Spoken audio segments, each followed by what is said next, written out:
Okay, so this is finally my bike review ownership review of my Kawasaki Vulcan S, which I named Valerie. So yeah, we're here somewhere in Alabang. In fact, this is the same pool I learned how to swim at more than 30 years ago. Yep, I'm old.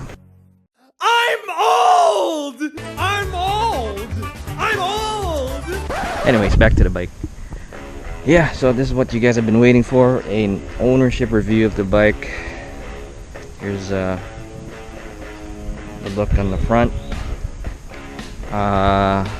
Before I get into the review of my thoughts on the bike, I'm gonna show what my mods are, what I added onto the bike. So first off, as you can see from my previous video, this is my Shad SH36 cases. I'll open her up and get a better view. There you go. Yeah, SH36. You can fit a full face helmet in there. So as you can see, you got my emergency ass wipes, just in case I gotta go off-road. And helmet cover for my bell qualifier over there. Yeah, I'll close that. The other case, yeah, pretty roomy, 36 liters. What else have I added? This is not really a mod. It's just part of my GV phone case, which I use, which you've probably seen in my previous videos. You know, for my phone, my GPS navigation coming here from General Santos, and of course a tank pad which matches the look of the bike, carbon fiber-ish. Also, of course, related to the phone is the D-Motiv USB charger, which turns purplish blue if the engine's on. And last but not least, I put in a radiator guard because it's very much exposed to road dirt and debris. Yeah, I've already had a few pebbles go up there, and you don't want anything to happen on your radiator, otherwise your bike will overheat and you're screwed.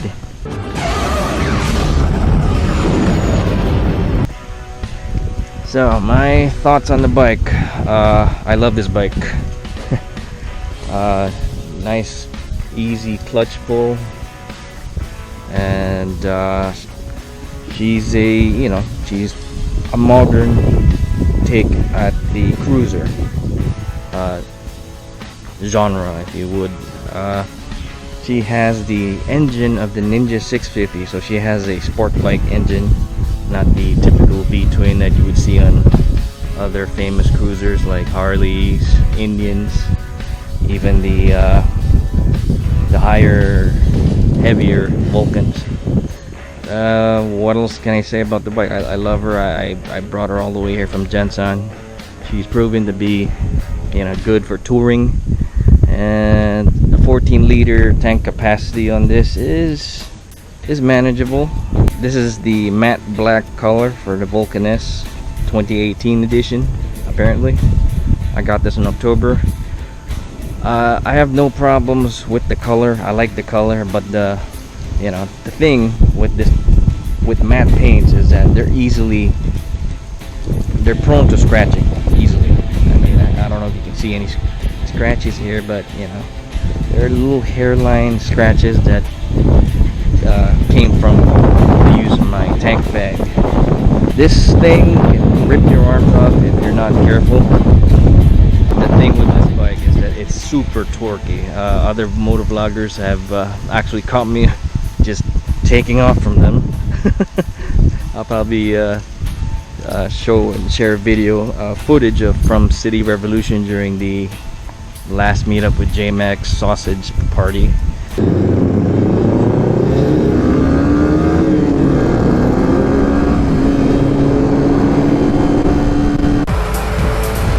Here's Sinbad 683 all the way from Mindanao, General Santos City, and he has an awesome bike. He has a Kawasaki Vulcan S. Nice. Yeah, this thing is torquey, and it's enough for overtaking, for passing 90% of the cars on the road, unless of course they're a, you know, sports supercar or whatever that intends on racing you. But most of the time you overtake everybody on the 650. Yeah, you can daily commute this, but you don't want to be stuck in traffic, because any big bike, actually, if you sit with the engine running on a big bike in traffic, you end up basically roasting your nuts after a while. But this is manageable, bearable. Yep, problems with a big bike in a big city like this. Well, very congested city like this, and I got luggages I can't filter, and my legs are burning. Oh boy, they're burning. My legs are burning. Yeah, it's a thing for most big bikes. What gripes do I have? Yeah, the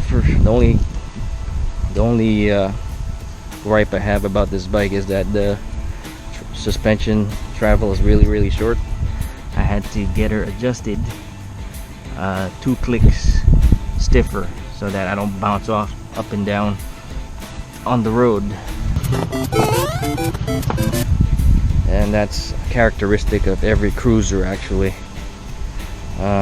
But other than that, this thing can bank, this thing can speed, it can keep up with your other would-be sport bike friends.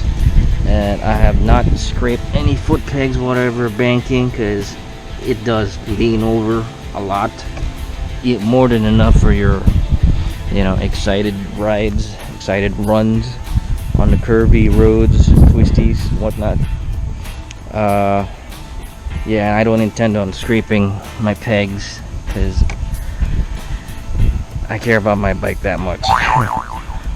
Cost wise, the mileage on this thing is about 25 liters per kilometer. It's okay, you know. Yeah, what I like about this, with the new 2018 2018 dash display, is that you got the gear indicator now, and as you can see, I'm at 6,000 kilometers, so I'm due for an oil change. And yeah, what I like about the dash is that it shows you your trip,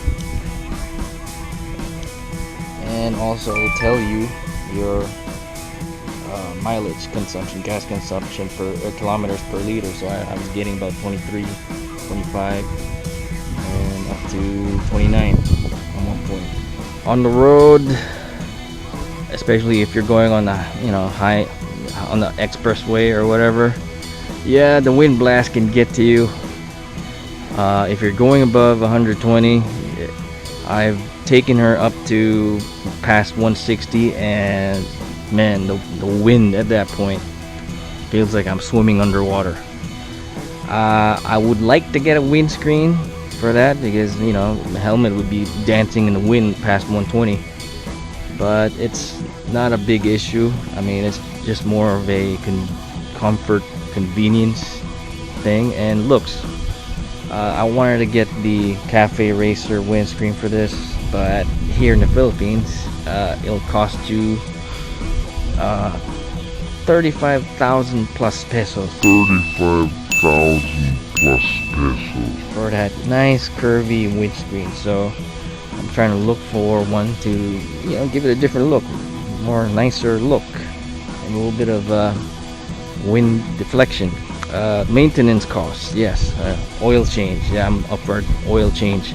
This actually consumes, I think, 2.5 liters of oil, so you gotta buy 3 bottles of oil. I spent about 2,000 pesos compared to, you know, my old CBR where I only spent like what, 500 pesos. So yeah, if you're moving up in a big bike world, expect your maintenance costs to increase. Yeah, that's part of the lifestyle, part of the hobby. What else can I say? Yeah, there's reviews going everywhere. Coming from a sport bike, I had to really get adjusted, you know, used to putting my foot in front. But after a couple of days, a week actually, you get used to it, and the sitting position is very comfortable. And I don't get tired in my upper back area anymore, upper shoulders area anymore. I don't get tired, so I can sit in this and ride longer and further compared to sport bike riders who really want to get to where they want to go really quickly, because going faster on a sport bike is more comfy than going slow, you know, because of the posture.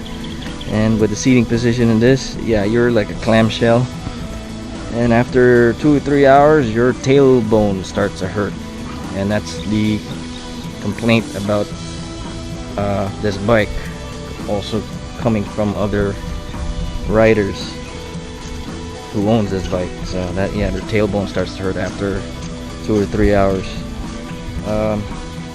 Hope you guys like this review of ownership review of my bike. I've only gotten